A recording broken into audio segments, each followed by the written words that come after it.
Hello दोस्तों, आज है 8 मई 2026 और 8 मई 2026 से जितने भी हरियाणा करंट अफेयर के क्वेश्चन बनते हैं हम सब इस वीडियो में डिस्कस करेंगे। और हर क्वेश्चन के बारे में इंपॉर्टेंट और एक्स्ट्रा पॉइंट पढ़ेंगे विद हरियाणा जीके और हरियाणा करंट अफेयर के साथ में। तो सेशन को शुरू करते हैं। क्वेश्चन नंबर 1 है, हरियाणा के किस जिले में ऑपरेशन सिंदूर वॉल बनाई गई है? पिछले साल 6 या 7 मई को जो भी दोस्तों भारत सरकार के द्वारा ऑपरेशन सिंदूर किया था, उसी को दर्शाने के लिए हरियाणा में ऑपरेशन सिंदूर वॉल बनाई गई है। और इस वॉल की स्थापना की गई है ऑप्शन बी अम्बाला जिले में। तो अम्बाला जिले में ऑपरेशन सिंदूर वॉल या दीवार को बनाया गया है। पहलगाम हमले के जवाब में भारतीय सेना ने 6 मई की रात को ऑपरेशन सिंदूर चलाया था। भारतीय सेनाओं के पराक्रम को सुनाने के लिए अंबाला एयरफोर्स स्टेशन में दोस्तों सिंदूर वाल बनाई गई है। कहाँ पर? अंबाला जिले में स्थित एयरफोर्स स्टेशन में ये सिंदूर वाल बनाई गई है।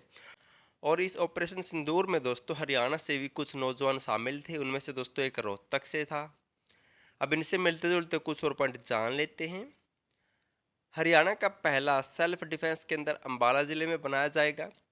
अंबाला जिले में कैपेटिव सोलर पावर प्लांट की स्थापना की जाएगी। और अंबाला जिले के सिटी सिविल अस्पताल में हरियाणा की पहली mother special newborn care unit भी स्थापित की गई है। भी मोस्ट इम्पोर्टेंट पॉइंट है। नेक्स्ट है, नेशनल क्राइम रिकॉर्ड ब्यूरो के द्वारा जारी वर्ष 2024 के आंकड़ों के अनुसार हरियाणा देश में संगठित अपराध में कौन से स्थान पर है? तो संगठित अपराध के मामले में दोस्तों हरियाणा देश में कौन से स्थान पर है? तो ऑप्शन डी हरियाणा चौथे स्थान पर है इस रिपोर्ट के मुताबिक।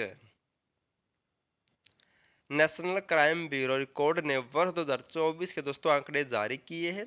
और इस आंकड़ों के अनुसार हरियाणा दुष्कर्म की वारदात में देश में 5वें स्थान पर है, जबकि संगठित अपराध के मामले में हरियाणा देश में चौथे स्थान पर है। अब इनसे मिलते जुलते कुछ और इंपॉर्टेंट पॉइंट जान लेते हैं जो पुलिस या अन्य एग्जाम में पूछे जाते हैं एचएसएससी के द्वारा। जैसे द स्टेट फिंगरप्रिंट ब्यूरो की स्थापना हुई थी अक्टूबर 1972 में। हरियाणा पुलिस हाउसिंग कॉरपोरेशन की स्थापना हुई थी 1989 में। राज्य अपराध शाखा की स्थापना हुई थी 2006 में, सभी पूछे जाते हैं। और हरियाणा में दोस्तों डायल 112 की शुरुआत हुई थी 2021 में, भी नोट कर लेना है। नेक्स्ट है, हरियाणा सरकार ने सभी गांव में प्रति व्यक्ति 135 लीटर प्रतिदिन पानी पहुंचाने का लक्ष्य कब तक रखा है? तो हरियाणा सरकार ने कहा कि दोस्तों ऑप्शन सी वर्ष 2028 तक हम हरियाणा के हर जिले के गांवों में दोस्तों प्रति व्यक्ति 135 लीटर स्वच्छ जल उपलब्ध करवा देंगे। अब देखते दोस्तों ऐसा होता है नहीं होता है। तो वर्ष 2028 तक हरियाणा सरकार ने हरियाणा के सभी गांवों में 135 लीटर प्रति व्यक्ति स्वच्छ जल उपलब्ध करवाने का लक्ष्य रखा है। हरियाणा सरकार ने गांव में प्रति व्यक्ति 135 लीटर प्रतिदिन पानी पहुंचाने के लिए 2028 तक का लक्ष्य बनाया है। अब जिक्र हुआ था पानी या जल का, तो हाल ही में भारतीय कृषि अनुसंधान परिषद द्वारा जारी दूसरा भूमिगत मानचित्र के अनुसार हरियाणा में 30% शुद्ध जल है, जबकि 70% जल दोस्तों लवणता व अक्षारिय से ग्रस्त है। हरियाणा में मेरा पानी मेरी विरासत योजना की शुरुआत हुई थी 6 मई 2020 से। धान की खेती कम करके जल को बचाने के लिए दोस्तों इस मेरा पानी मेरी विरासत योजना की शुरुआत की गई थी 6 मई 2020 को। ये डेट भी याद रखनी क्योंकि ये डेट भी कई बार पूछी जा चुकी है। नेक्स्ट है, हरियाणा के किस जिले की श्रेयोवी मेहता को लंदन में wild life museum photographer of the year प्रतियोगिता में रनर अप चुना गया है? यानी कि दोस्तों ये दूसरे स्थान पर रही है श्रेयोवी मेहता। और ये हरियाणा में कहाँ से बिलोंग करती हैं? तो इसका राइट आंसर होगा ऑप्शन बी, तो ये फरीदाबाद जिले से बिलोंग करती है। फरीदाबाद की 9 साल की श्रेयोवी मेहता को लंदन के नेचुरल हिस्ट्री की wild life museum photographer of the year प्रतियोगिता में रनर अप चुना गया है। उनकी photo in the spotlight Rajasthan के केवलादेव नेशनल पार्क की थी। इसके लिए दोस्तों इनको इस ऑफ द ईयर फोटोग्राफ में दूसरे स्थान पर चुना गया। मोस्ट इंपॉर्टेंट है और ये फरीदाबाद से बिलोंग करती है। अब जिक्र हुआ था दोस्तों म्यूजियम का, तो इनसे मिलते जुलते कुछ और पॉइंट जान लेते हैं। राखीगढ़ी में वर्ल्ड हेरिटेज साइट पर हड़प्पा संस्कृति से जुड़े म्यूजियम का निर्माण किया जा रहा है वर्तमान में। रेल म्यूजियम कहाँ पर? हरियाणा में तो रेवाड़ी में है। सोनीपत जिले में स्थित ओपी जिंदल ग्लोबल यूनिवर्सिटी में देश का पहला संविधान संग्रहालय भी बनाया गया था हाल ही में 2025 में, भी मोस्ट इम्पोर्टेंट है। और गुरुग्राम जिले में देश का पहला एरो म्यूजियम भी बनाया जाएगा, ये भी मोस्ट इम्पोर्टेंट है।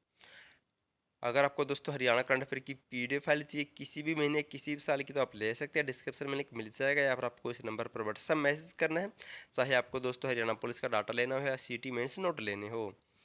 लास्ट वीडियो में आपसे क्वेश्चन पूछा था, आपको बताना कि इनमें से कौन सा कथन सही है। पहला कथन है हरियाणा विकास समिति की स्थापना 1961 में हुई थी, ये दोस्तों बिल्कुल सही है। हरियाणा विकास समिति की स्थापना 1961 में हुई थी। ये दोस्तों कई बच्चों ने कमेंट किया कि हरियाणा विकास पार्टी, ये विकास पार्टी नहीं दोस्तों, हरियाणा विकास समिति है जिसकी स्थापना 1961 में हुई थी। और पॉइंट नंबर 2 है, इसकी अध्यक्षता चौधरी देवीलाल ने की थी, ये दोस्तों गलत है, क्योंकि इस समिति की अध्यक्षता की थी श्री राम ने। किसने? श्री राम ने दोस्तों, श्री राम शर्मा ने इसकी अध्यक्षता की थी, ये नोट कर लेना है, मोस्ट इम्पोर्टेंट है। तो इसका राइट आंसर होगा ऑप्शन सी, इनकी ए पॉइंट सही है लेकिन 2 गलत है, ये नोट कर लेना है। आज आपके लिए क्वेश्चन, आपको इसका आंसर कमेंट करना है। हरियाणा राज्य निर्वाचन आयोग के संबंध में निम्नलिखित में से कौन सा कथन गलत है, आपको बताना है। पहला कथन है इसकी स्थापना 18 नवंबर 1993 को हुई थी। दूसरा कथन है यह राज्य में विधानसभा चुनाव संपन्न करवाता है। तीसरा कथन है यह पंचायती राज संस्थानों और नगर निकायों के चुनाव का संचालन करता है। चौथा कथन है राज्य निर्वाचन आयुक्त की नियुक्ति राज्यपाल के द्वारा की जाती है। और पांचवा है दोस्तों, इनमें से कोई भी गलत नहीं है, तो आपको कमेंट करके बताना कि इनमें से कौन सा गलत है। अगर आपको Haryana current affair, Haryana police का डाटा सिटी मेंस के नोट्स चाहिए तो ले सकते हैं, डिस्क्रिप्शन में लिंक मिल जाएगा, या फिर आपको इस नंबर पर व्हाट्सएप मैसेज करना है। और वीडियो देखने के लिए थैंक यू सो मच।